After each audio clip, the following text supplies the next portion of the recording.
disebabkan karena perbuatan manusia, supaya Allah merasakan kepada mereka sebagian dari akibat perbuatan mereka, agar mereka kembali ke jalan yang benar. Kemudian yang kedua, surat Al-As. Bismillahirrahmanirrahim. Kenanya bisa sahafal. Wal asri innal insana lafi khusr illa allazina amanu wa amilus solihati wa tawassaw bil haqq. Ini bicara tentang waktu. Waktu yang kita kenal ada waktu subuh, waktu zuhur, waktu asar, waktu maghrib, dan waktu isya. Banyak penelitian yang telah dilakukan oleh para peneliti, produktivitas pagi itu, aktivitas pagi itu sangat produktif dibandingkan dengan aktivitas sore, apalagi malam. Nah, adik-adik khusus mahasiswa kami, kalau dapat jadwal pagi bersyukurlah, atau kalau nanti pilih jadwal, pilihlah jadwal masuk pagi, kalau bisa jam 7, karena pagi itu belum ada gangguan di kepala kita ini. Tapi kalau sore banyak kejadian-kejadian pagi itu telah terekam di kepala kita, itu akan mengganggu aktivitas kita. Kemudian ayat ini juga menceritakan tentang kerugian, celaka atau keburukan. Kemudian ada juga keberuntungan, yaitu bagi orang yang beriman kepada Allah SWT, melakukan amal perbaikan, kemudian termotivasi untuk melaksanakan dan meyakini kebenaran Al-Quran dan Allah itu Esa. Jadi Allah itu Esa dan kebenaran Al-Quran.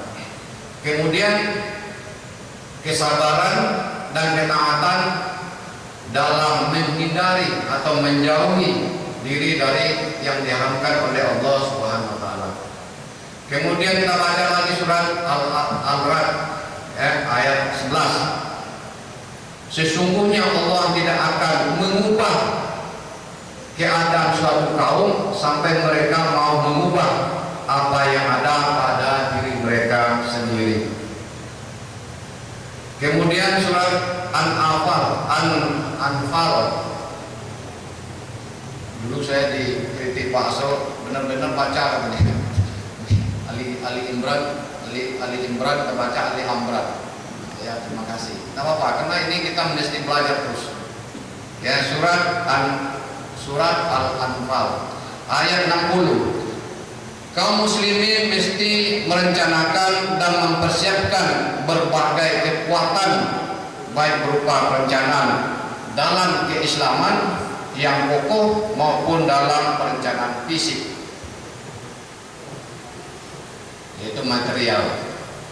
Kemudian ayat surat Al-Asr ayat 18. Perencanaan yang akan dilakukan harus sesuai dengan keadaan, situasi dan kondisi masa lalu, masa sekarang, dan masa yang akan datang. Memang perencanaan itu Bapak Ibu mesti kita cari data peristiwa, kalau jangka pendek setahun yang lalu, kondisi kita hari ini, baru kita bisa merencanakan apa yang kita inginkan pada masa yang akan datang. Kemudian Al-Hadis, seorang sahabat bertanya kepada Rasulullah, "Ya Rasulullah, apa pekerjaan yang paling baik yang mesti kita lakukan?" Kata Rasulullah, pekerjaan yang baik yang mesti kita lakukan adalah pekerjaan yang kita lakukan dengan tangan sendiri. Itu kan, dengan tangan sendiri dan jual beli yang halal. Jadi pekerjaan yang paling baik itu pekerjaan yang kita lakukan dengan tangan kita sendiri.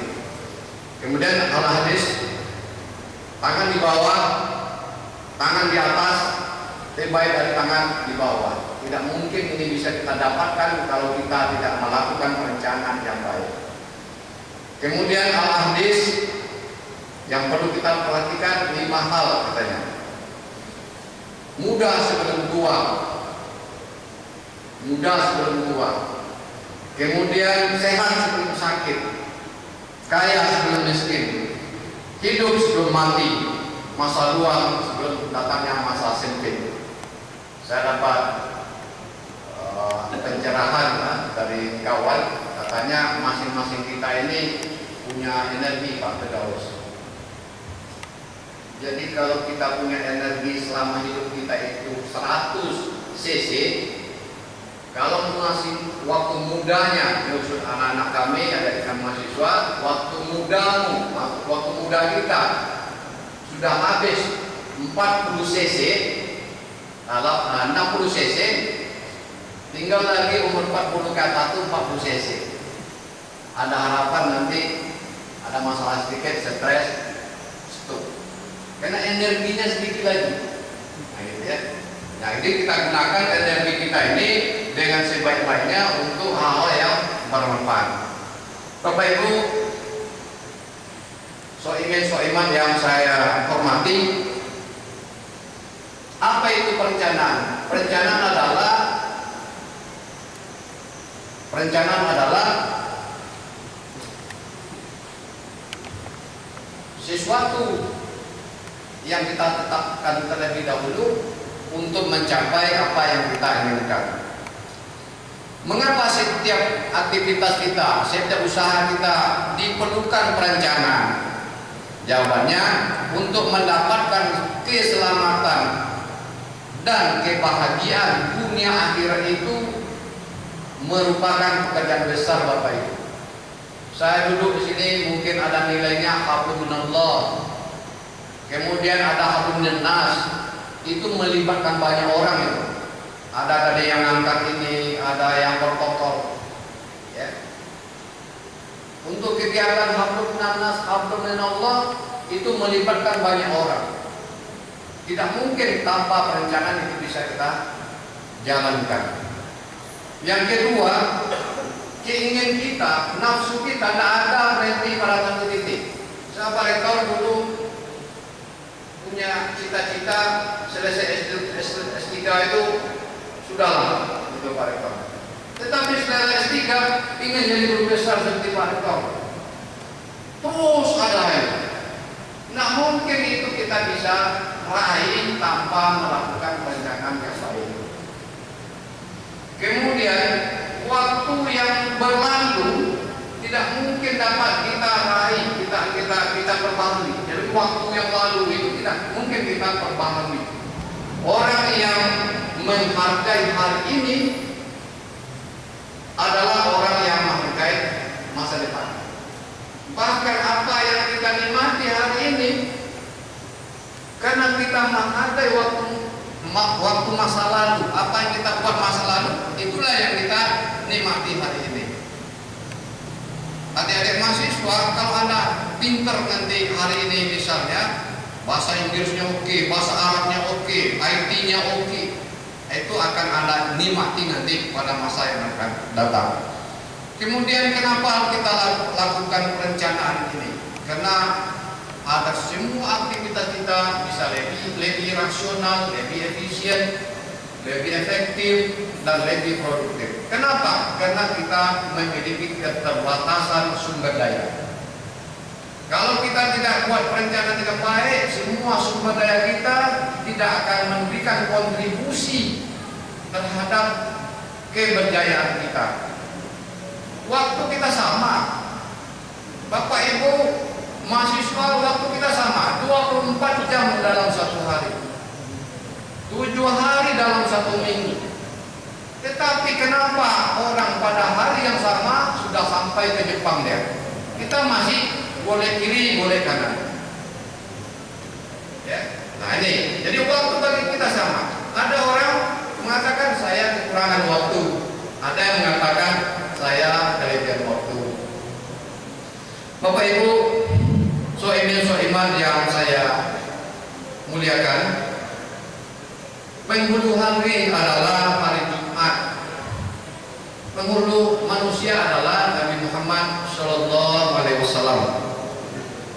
Penghulu bulan adalah bulan Ramadan. Ramadan adalah tamu agung. Mari kita layani tamu ini dengan berbagi, dengan memberikan infak dan sedekah jariah. Tadi malam Pak Kiai tak tahu saya arti jariah, rupanya amalan yang mengalir. Nah, ketika sedekah jariah, amalan yang mengalir secara terus menerus. Apa manfaat kita bersedekah dan berinfak? Pertama, membuktikan kita beriman kepada Allah Subhanahu wa taala. Yang kedua, pahalanya besar. Baca nanti Al-Baqarah ayat 261. Berlipat-lipat ganda apa ya tadi ya. Nah, kalau kita bersedekah berlipat-lipat ganda, tidak rugi tapi untung. Kemudian membuka jalan ke surga.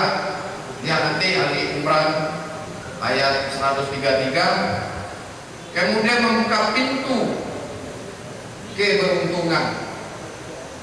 Semakin banyak rezeki kita bersedekah berinfak nanti, semakin terbuka keberuntungan kita. Kemudian menghadirkan naungan di padang mahsyar.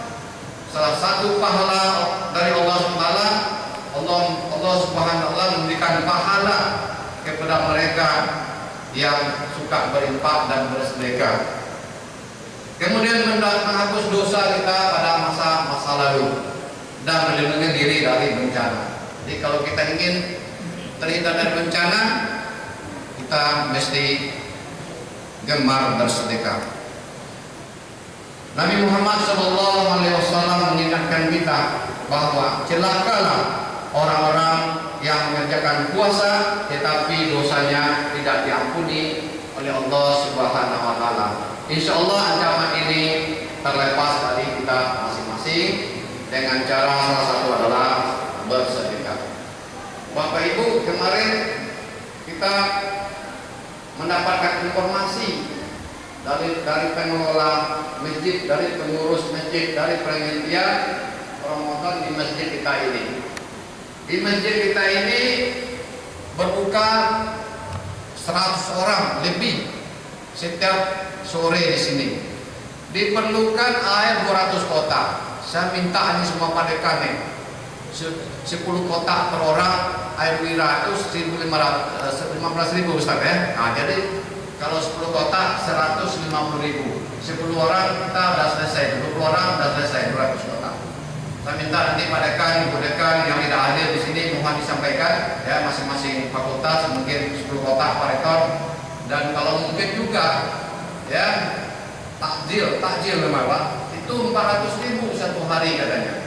400.000 satu hari kali 30 malam. Mari kita limpahkan sebagian harta kita untuk mengadakan penyediaan berbuka ini. Kata guru kita yang menyediakan takjil pahalanya sama dengan yang berpuasa, dengan tidak mengurangi pahala bagi yang puasa. Nah, pada kesempatan ini kami mengajak mari kita berikan ya, kalau 400.000 tambah 150.000 matematika hanya 550.000. 550.000. Bapak Ibu yang kami hormati, kemudian pengurus YLPI Riau tahun ini memiliki program strategis yaitu mendirikan pondok pesantren terpadu.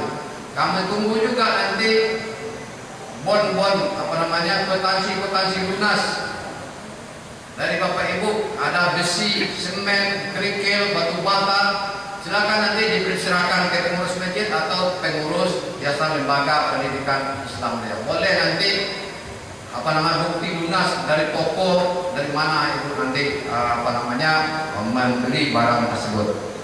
Bapak Ibu yang kami hormati, Yayasan Lembaga Pendidikan Islam Riau juga memiliki sekolah sampai mulai dari tempat penitipan bayi. Ini khusus ibu-ibu nih ya. Kalau pimpinan fakultas kasih jadwal jam 4 sore jangan nolak ya, dengan alasan bayi sedang menyusui bayi. Kita sudah siapkan tempat yang representatif untuk penempatan bayi ya. Kemudian kita ada TK, ada SD, SMP, MDTA, SMA, ada UNIR. Mari kita manfaatkan sekolah-sekolah kita ini. Kalau tidak kita yang besarkan siapa lagi? Kemudian di PT Wira itu 99% itu sahamnya yayasan. Mari pada hari-hari yang berbahagia ini